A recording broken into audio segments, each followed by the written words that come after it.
বিছানা থেকেই শুনতে পায় অমিতা কাজের লোকের সাথে শাশুড়ির ঝগড়া। দুজনের কেউই কম যায় না। একটা দিন শরীর খারাপ থাকলেও শুয়ে থাকার উপায় নেই। মালতী, তোকে না বলেছি আমার শরীরটা খারাপ, তবুও কি শুরু করেছিস তোরা? বৌদি, মাসিমাকে বলো আগে। বাসন ভালো করে ধুচ্ছি, তাও বলে আরো জল ঢাল, আবার ধুয়ে নেই। ঘর মোছার জল পাল্টাচ্ছি, তাও বলে পাল্টাসনি। শোনো, তোমরা লোক দেখে নাও, এত খিটিমিটি আমার পোষাচ্ছে না। বিপদের আঁচ পায় অমিতা। তারপর এই অত্যাচারটা শুরু হবে ওর ওপর। আর মালতী চলে গেলে কে করবে এত কাজ? এ কি মা, সব জলগুলো ফেলছেন কেন? কালই তো আমি ভরে রাখলাম। ওগুলো বাসি জল বৌমা, কি দরকার ওগুলো খাওয়ার? আমি কিছুটা টাটকা জল ধরে রাখছি। এই না বলছিলেন আপনার পায়ে ব্যথা বেড়েছে, আর জলের ট্যাঙ্ক থেকেই তো জল আসে মা, তাতে আবার টাটকা বাসির কি আছে শুনি? বৌমা, তোমার কিপটেমি আর গেল না। খাবার দাবার নিয়ে করো ঠিক আছে, তার সাথে জল নিয়েও শুরু করেছো? এ কি তোমার বাপের বাড়ির মতো রাস্তার কল থেকে জল টেনে আনা বালতি করে, নাকি টিউবওয়েল শক্তি দিয়ে পাম্প করে জল বার করা? আমরা থাকি গিয়ে টালায়, একদম জলের সমুদ্রে। 24 ঘন্টা কলে জল আছে, যত খুশি নাও। তোমার বাবা তো আমাদের এই জল খেয়ে আহা বলেছিল। মা, কথায় কথায় বাপের বাড়ির কথা বলবেন না। সত্যি আমাদের জলের কষ্ট, তবে এখন তো বাড়িতে জল এসেছে। জানি মা, কত জল এসেছে, তাই তো তুমি ওখানে শ্যাম্পু করতে পারো না। আমার নাতনিগুলো একটু ভালো করে স্নান করতেও পারে না। এখানে আসতে পারলে বাঁচে দাদুর বাড়ি থেকে। বলে দাদুর বাড়িতে বেশি লোক যাওয়া মানেই জলের কষ্ট শুরু, আর দাদু টেনশনে ভুগতে থাকে জল নিয়ে। তাই বলে বালতি ভরা জল ফেলে দেবেন বাসি বলে? তেমন হয়েছে আমার মেয়ে দুটো। বাপরে, বাথরুমে গেলে টানা 1 ঘন্টা। আর খিটখিট করো না তো বাপু সকালে উঠেই। যত নষ্টের গোড়া ওই মালতীটা।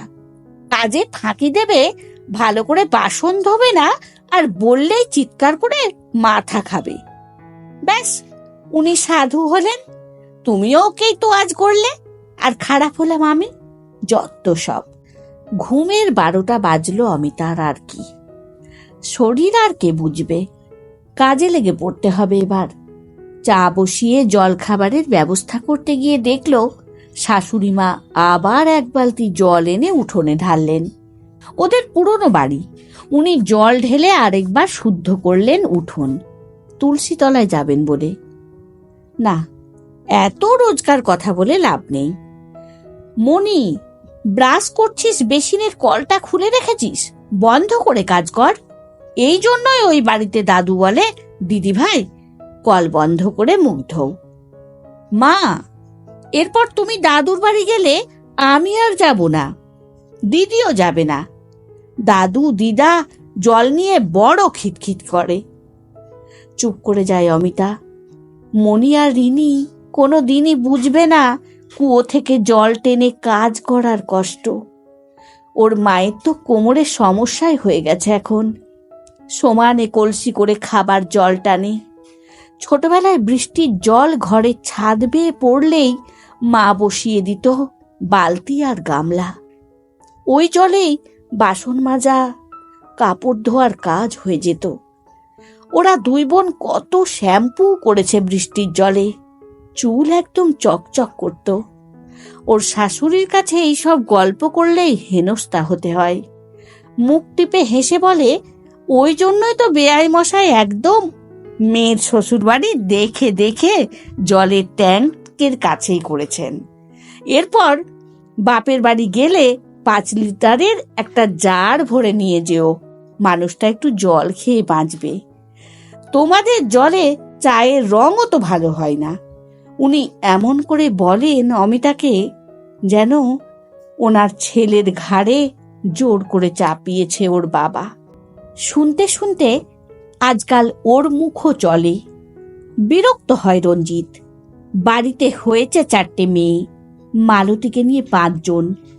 তোমাদের চিৎকারে আমি আর বাবা তো কথা বলতেই ভুলে গেছি। সেবার পুজোর ছুটিতে ওরা সোমনাথ দ্বারকা যাচ্ছে। অমিতার বিয়ের পর এই প্রথম এতটা দূরে যাওয়া। অবশ্য সবটাই শাশুড়ির আবদারে। ওনার 3 ধাম দর্শন হয়েছে, এটি দেখা হলেই পরিপূর্ণ হয়। অবশেষে একঘেয়ে সংসার থেকে মুক্তি, খুশির হাসি সবার মুখে। অমিতার বড় মেয়ে মনির বয়স 9 আর রিনির 7।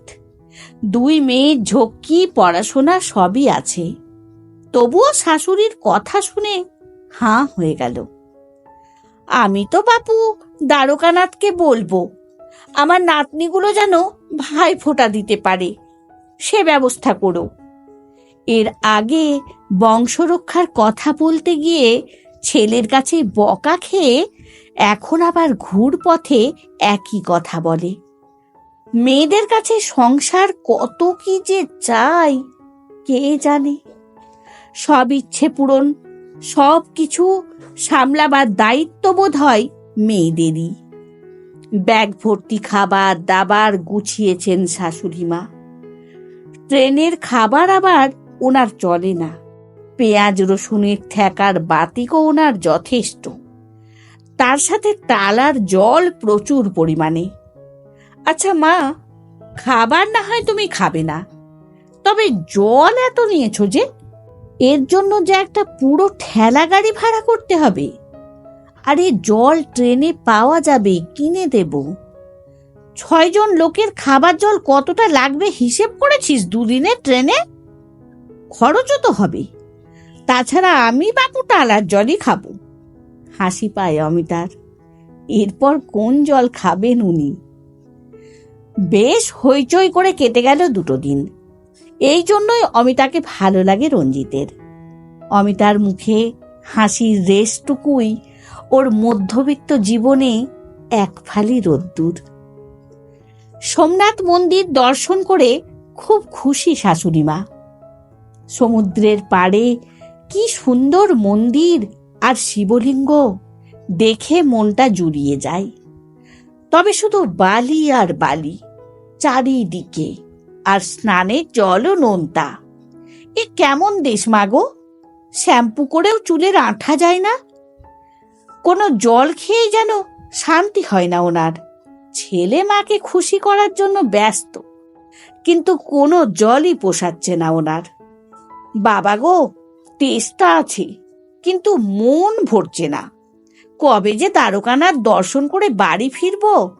দ্বারকায় গিয়ে মন্দির সংলগ্ন একটা বাড়িতে ওরা উঠল।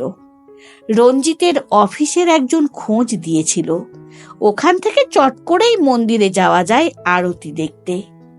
বাড়িটা একটা গুজরাটি পরিবারের, বেশ বড় বাড়ি একটা। অনুভূতি হলো ওদের ওখানে। ওখানে জল খেয়ে শাশুড়িমা বললেন, এই জল তবুও মিষ্টি লাগছে। গরম থেকে এসে খেতে বেশ ভালো লাগছে বৌমা। আসলে কৃষ্ণের দেশের জল তো, তাই স্বাদই আলাদা। মায়ের কথা শুনে হাসছিল রঞ্জিত। অনিতা ইশারা করলো চুপ করতে। হঠাৎই ওর শ্বশুর মশাই বললেন, দিদি ভাই, তোমার ঠাম্মিকে একবার কেষ্ট ঠাকুরের দেশের পুকুরটা দেখিয়ে দাও তো, যেটা আমায় দেখালে সকালে। ঠাম্মি, এদিকে এসো না, তোমাকে একটা জিনিস দেখাবো।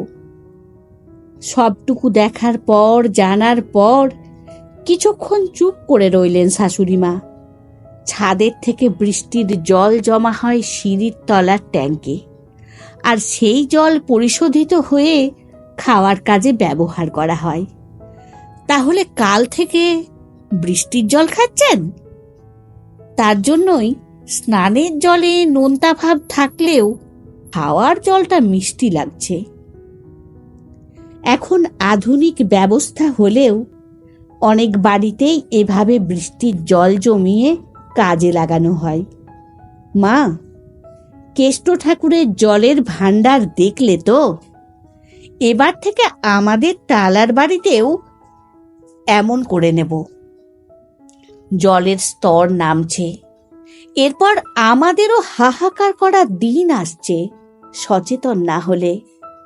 4 ধাম দর্শন করে পরিতৃপ্ত শাশুড়ি মার পরিবর্তন দেখে আশ্চর্য হয়ে যায় অমিতা। মালতী, ফালতু জল ফেলবি না বারবার। ওই গামলার জলেই বাসনগুলো ধুয়ে নে ভালো করে। আর শোন, গাদা গাদা জল দিয়ে উঠোন ধুবি না। ও মাসিমা, চাপ নিও না। আমি হোয়াটসঅ্যাপে জেনেছি গো, জলের আকাল আসছে। তবে টালার ট্যাঙ্ক তো সমুদ্র, তুমি তো বলো। ওরে পাগলি, অপচয় করলে সমুদ্র শুকিয়ে যায় এক সময়। এই জন্যই দেশ বিদেশ বেড়াতে হয়। কত কি দেখা যায়, কত শেখা যায়। অমিতার মুখে হাসি ফোটে। যাক, দেরিতে হলেও উনি যে বুঝেছেন সেটাই অনেক। সারা দিন অন্তত 20 লিটার জলের অপচয় বাঁচবে, বছরে অনেক হাজার লিটার। এমন যদি সবাই ভাবত। মাঝে কেটে গেছে কয়েকটা মাস। মা, চৈত্র সংক্রান্তির দিন তো বাসি জলটুকু আপনি নেন না। কিছুটা জল আছে, কি করব? বাথরুমে ঢেলে রাখো বৌমা, হাত পা ধোয়া যাবে। আর রঞ্জিত কাল মিস্ত্রিকে আনবে তো? কেন মা? ওই যে বলেছিলাম বৃষ্টির জল জমানোর একটা ট্যাঙ্ক করব বাড়িতে। শুভ কাজের শুরু বছরের প্রথম দিনেই করতে হয়, মনে আছে মা? কপালে হাত ঠেকান শাশুড়ি মা। তার সাথে সাথে অমিতাও জয় বাবা দ্বারকানাথ। সত্যি তুমি মায়ের বিবেক বুদ্ধি জাগিয়েছ। এমন সচেতনতা আসুক সবারই একটু একটু করে। আমার গল্প পাঠ আপনাদের কেমন লাগছে অবশ্যই আপনাদের মূল্যবান মতামত কমেন্টে লিখে জানাবেন। আমার গল্প পাঠ যদি আপনাদের ভালো লাগে, আপনাদের ভালোবাসার এই ছোট্ট চ্যানেলটিতে লাইক এবং সাবস্ক্রাইব করে আমার পাশে থাকবেন।